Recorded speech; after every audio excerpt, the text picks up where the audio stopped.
भारतीय संविधानाचा उलट अपमान करायला लागले।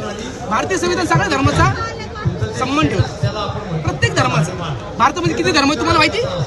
धर्म किती भारतात? किती आहे तुमच्या अंदाजे? किती सांगा, अंदाज सांगा तुम्हाला, अंदाज किती भारतामध्ये धर्म किती आहे? अंदाज सांग चल असंच 20-25 तुम्हाला वाटतं आता किती? 10 धर्म आहेत भारतात, लक्षात राहू। किती? 10 धर्म आहेत भारतात।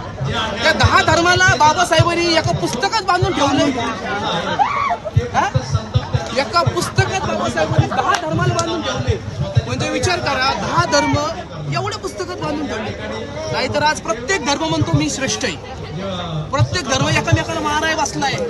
मला वाटत असेल फक्त की हिंदू मुस्लिम आहे, असं नाही। जैन शांत आहेत, पारशी शांत आहेत, ईसाई शांत आहेत, बुद्धिस्ट शांत आहेत। पण तुम्हाला माहिती का हे आहेत म्हणून? माहितच नाही आम्हाला, प्रत्येकच माहिती हिंदू आणि मुस्लिम, बाकीचे कुठे आहेत? आपल्याला धर्म किती आहेत माहित नाही भारतामध्ये राहून। या भारताच्या संविधानामध्ये 10 धर्म बांधून ठेवल्यात आणि हे सांगतं की कोणताच धर्म कुणापेक्षा मोठा नाही, सगळ्यात मोठा हाच धर्म, सगळ्यात मोठा हाच धर्म। कारण सगळ्यांना धर्माला बांधून ठेवले। आज कुठल्याही धर्माच्या पुस्तकात आपण चालायचं म्हणलो तर त्याची म्हणजे फिलॉसॉफी काय असते दुसऱ्या धर्मासाठी?